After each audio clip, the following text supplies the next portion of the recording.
Objetivo. O objetivo central desta série é duplo.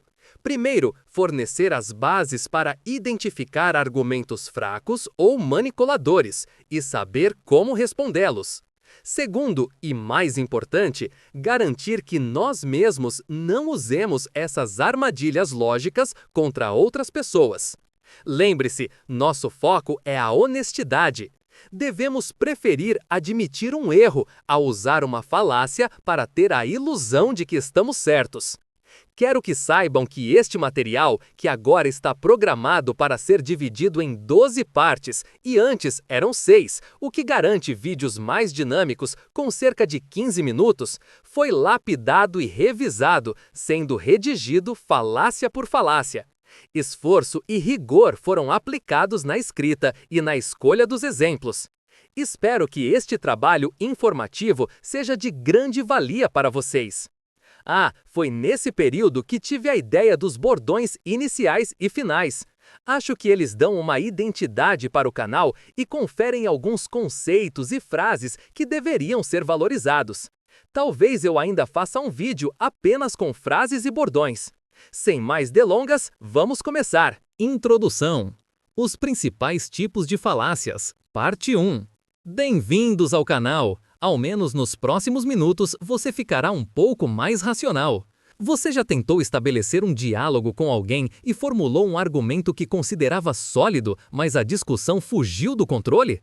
Já participou de um debate onde, ao invés de responderem ao seu ponto, atacaram o seu caráter, distorceram o que você falou ou simplesmente mudaram de assunto para desviar a atenção do ponto principal? Pois é, meus amigos, essas táticas, o desvio de foco, o ataque pessoal e também o argumento que parece certo, mas não é, são as falácias, argumentos que parecem lógicos e convincentes, mas que, na verdade, contêm um erro fundamental no seu raciocínio. Elas são as armadilhas da lógica, que podem nos enganar ou ser usadas para nos manipular. Em um mundo onde a informação e a opinião são tão abundantes e onde as discussões online e offline são constantes, reconhecer falácias não é só um truque de debate, é uma habilidade essencial para proteger seu próprio raciocínio, tomar decisões melhores e não ser manipulado. Neste vídeo, vamos desvendar os principais tipos de falácias, entender como elas funcionam e, o mais importante, como identificá-las e se defender delas. Definição. O que são falácias?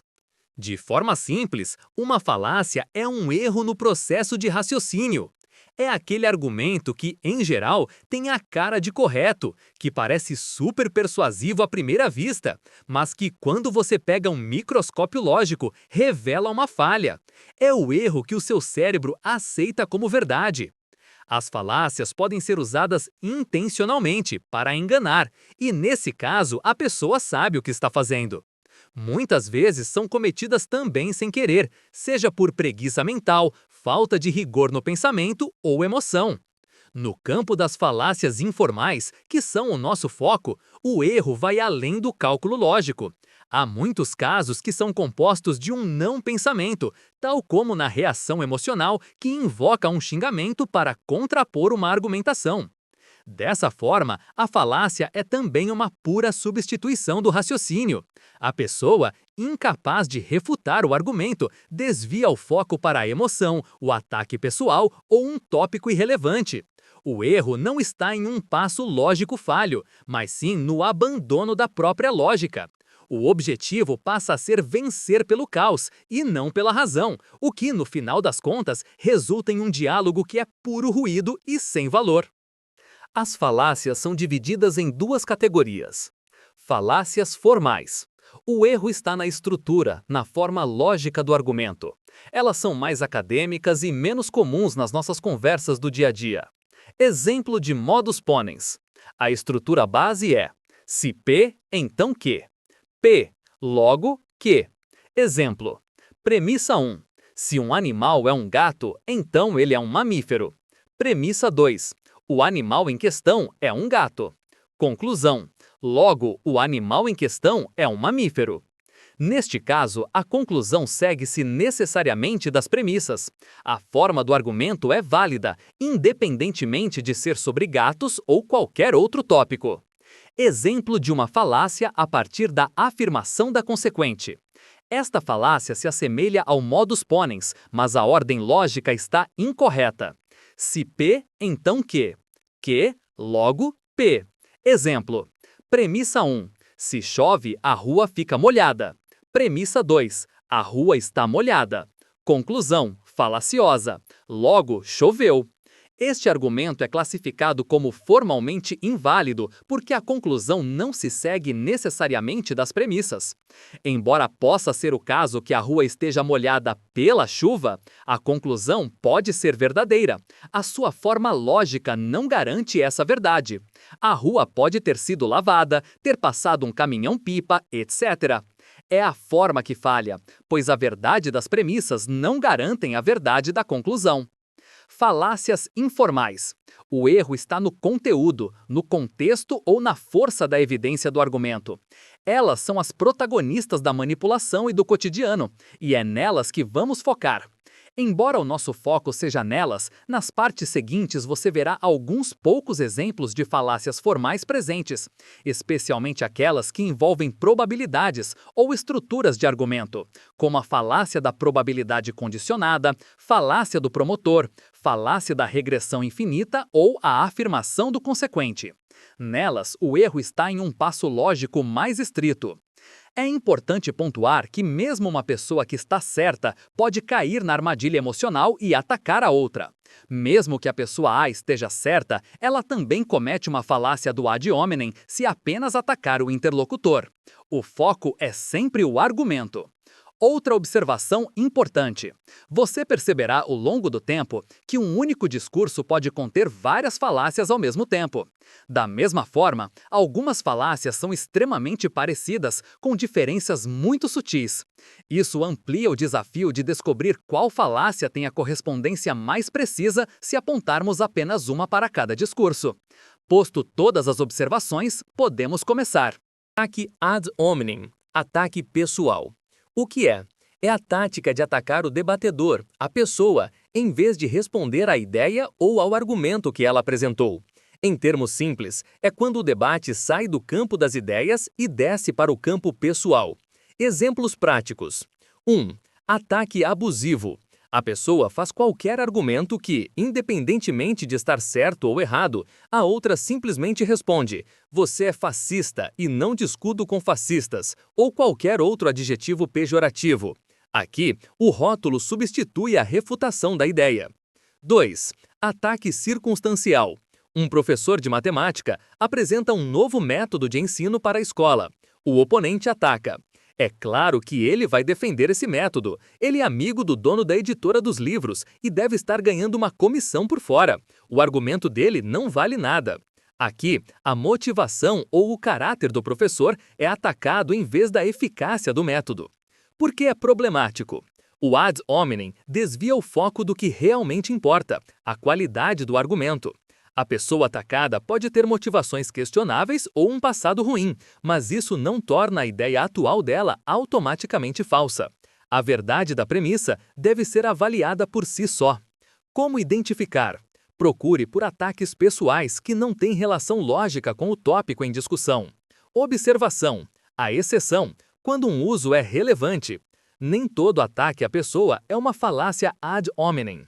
Se a característica do sujeito se relaciona diretamente com a credibilidade ou a natureza de seu argumento, o questionamento pode ser válido. Exemplo. Imagine um estelionatário notório por aplicar golpes comprovados que ressurge com uma nova proposta de investimento suspeito, que promete altos rendimentos baseados num esquema de pirâmide. Questionar a honestidade dele não é um ad hominem, pois o histórico de golpista dele é diretamente relevante para a validade do seu atual argumento financeiro. Nesses casos, a desqualificação do caráter é uma evidência pertinente. Ou seja, isso é mais um golpe, você é um golpista. Para ficar claro, exponho mais um exemplo incorreto do ad hominem que eu mesmo vi de uma pessoa que já foi acusada de fazer fake news no passado. Ela, de forma correta, apontou um veículo oficial de imprensa que realmente distorceu uma notícia. Ou seja, não é porque ela supostamente mentiu no passado, ou no caso seria uma mentirosa, que mentirá todas as vezes. O argumento atual é a chave. Subcategoria: Ad hominem por associação. Uma forma comum do ad hominem é a culpa por associação. O ataque não é direto à pessoa, mas sim ao grupo ou ideologia que ela supostamente representa. Por exemplo, essa ideia que você defende é coisa de terraplanista. Aqui, o objetivo é desqualificar a ideia por pertencer a um grupo estigmatizado. Subcategoria: falácia do mártir, ad hominem inverso. Existe ainda o que se chama de falácia do mártir, ad hominem inverso, onde o debatedor atacado se posiciona como vítima para desqualificar os críticos. Exemplo: uma pessoa defende uma teoria sobre um assunto, mas é amplamente criticada pela falta de evidências. Em vez de responder aos argumentos, ela afirma: eles estão me atacando e tentando me calar. Isso prova que estou no caminho certo e que a verdade incomoda. 2. Falácia do espantalho. O que é? Em vez de atacar a ideia real do oponente, a pessoa distorce, exagera ou simplifica o argumento original, criando uma versão de mentira mais fraca e mais fácil de derrubar. É como construir um boneco de palha para lutar contra ele, e não contra o adversário real. Exemplos práticos. 1. Exagero da posição. Pessoa A: acredito que é muito importante defender os direitos humanos, garantir tratamento digno e justo para todas as pessoas, independente de sua condição social, racial ou econômica. Pessoa B: então você está dizendo que devemos defender os bandidos e deixar que eles façam o que quiserem sem punição? Aqui, o conceito de direitos humanos é distorcido para o extremo de defender a impunidade de criminosos. 2. Distorção e extremo. Político A: eu penso que deveríamos disponibilizar o uso medicinal da maconha a pacientes para determinados tipos de doenças. Político B: é uma ideia terrível. Se deixarmos todos usarem drogas quando quiserem, as taxas de criminalidade aumentarão drasticamente. Aqui, a proposta moderada de uso medicinal é distorcida para o exagero de uso liberado e indiscriminado. Comentário: podemos partir do princípio de que a falácia do espantalho possa ocorrer de maneira intencional. A pessoa distorce o argumento da outra para que o seu argumento seja considerado o correto. Ou não intencional. Aqui, a pessoa simplesmente não entendeu ou captou o argumento da outra, talvez por falta de contexto. As pessoas têm a tendência de acharem que estão certas em tudo o que pensam e as outras estão erradas. Seja honesto ou, no caso, tenha cuidado para que você mesmo não aplique a falácia do espantalho nos outros, pois tendemos a rotular pessoas, ad hominem, e, consequentemente, poderemos distorcer o que a pessoa levantou. Por que é problemático? A falácia do espantalho nunca debate o tema real.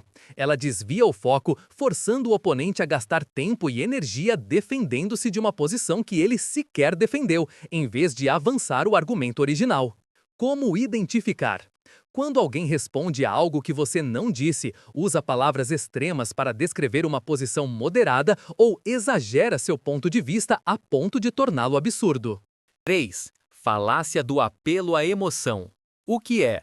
Ocorre quando um debatedor tenta manipular os sentimentos da audiência, como pena, medo, raiva ou até mesmo culpa, para que a pessoa aceite uma conclusão sem exigir evidências ou lógica. O argumento não se sustenta por si só, então ele usa uma muleta emocional. Exemplos práticos. 1. Apelo à piedade e empatia. Pense nas vítimas antes de criticar essa lei. Como você se sentiria no lugar delas? Erro. Empatia é importante, mas não substitui a análise lógica sobre o conteúdo e a eficácia dessa lei, que pode ter princípios frágeis, equivocados ou prejudiciais. 2. Apelo ao medo ou ameaça. Se você não votar nesse candidato, o país vai acabar. Erro. Baseia-se em ameaça emocional, não em dados concretos sobre políticas ou consequências reais do candidato depois de empossado.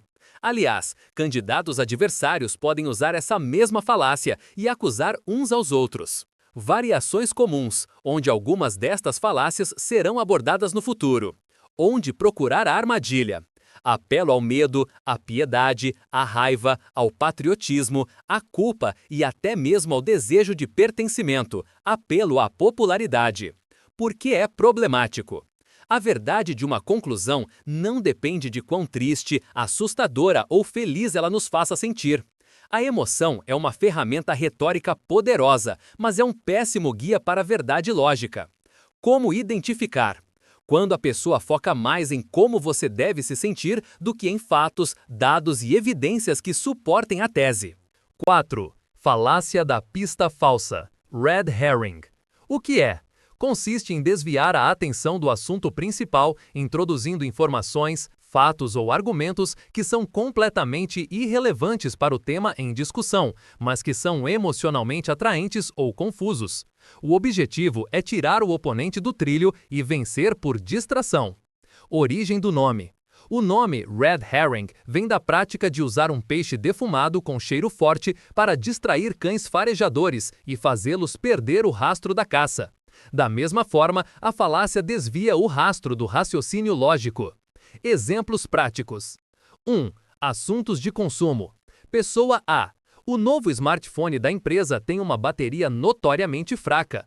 Pessoa B. Pista falsa. Você está dizendo isso porque não se importa com a inovação. Nós empregamos milhares de pessoas e dedicamos nossas vidas a criar tecnologia. Nosso smartphone já ganhou prêmios de design internacional.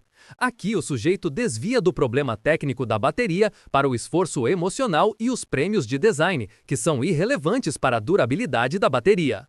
2. Desvio de responsabilidade. Por que o projeto atrasou e custou o dobro do previsto? O importante é que agora está pronto e vai gerar empregos. Aqui o sujeito evita o tema da má gestão e muda o foco para um suposto resultado positivo futuro. Por que é problemático?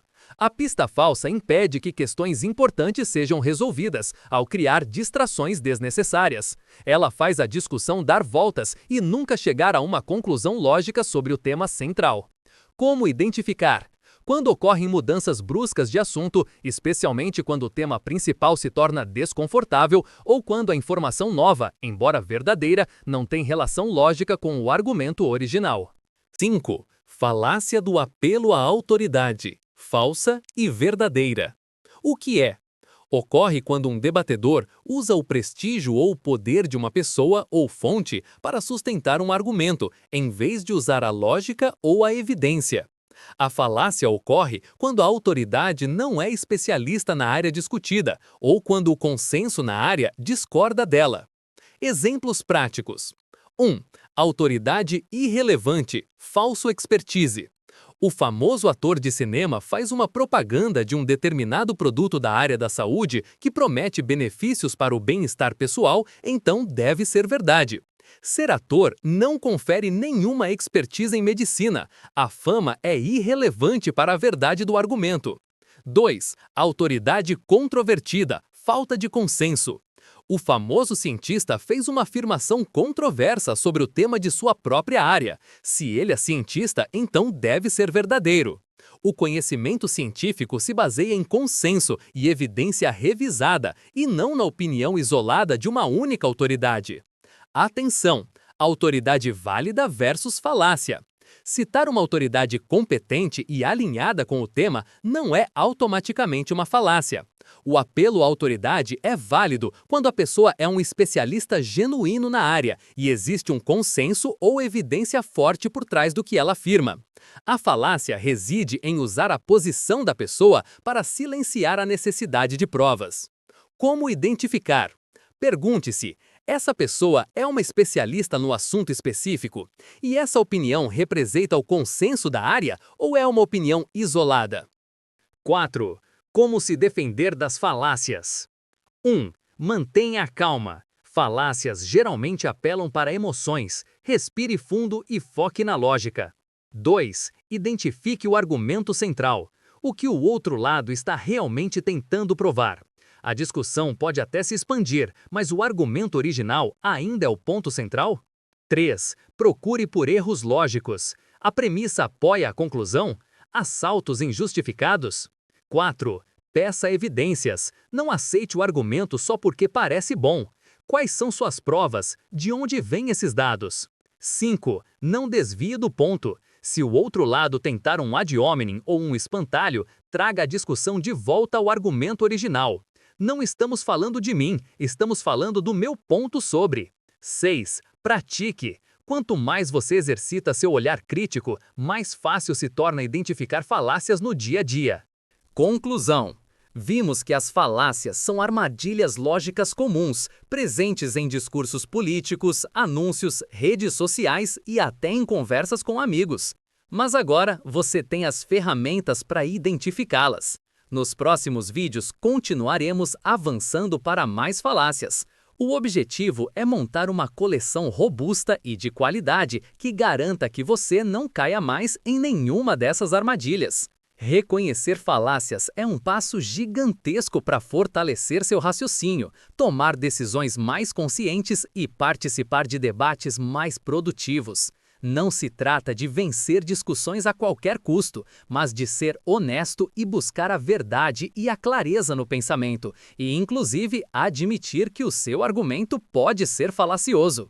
Lembre-se, eu não sou o dono da verdade. Meu objetivo aqui é te dar ferramentas para que você pense por conta própria, questione e, se necessário, futuramente até me conteste de forma racional se encontrar algo que considere ser um equívoco.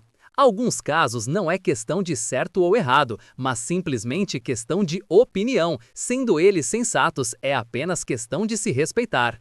Comece a observar as falácias ao seu redor com essa nova perspectiva. Se este vídeo te ajudou a reconhecer melhor essas armadilhas, curta, compartilhe e se inscreva no canal para apoiar o projeto. Ative o sino das notificações e aguarde pelas partes seguintes, pois há muitas falácias para identificar.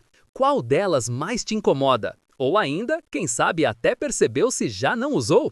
Deixe sua valiosa contribuição nos comentários. E lembre-se, o mundo nem sempre é racional, mas você pode ser. O que for aprendido de verdade jamais será esquecido. Quando todos estão pensando a mesma coisa, talvez seja o caso de ninguém estar pensando. Obrigado por assistir até o final. Até a próxima!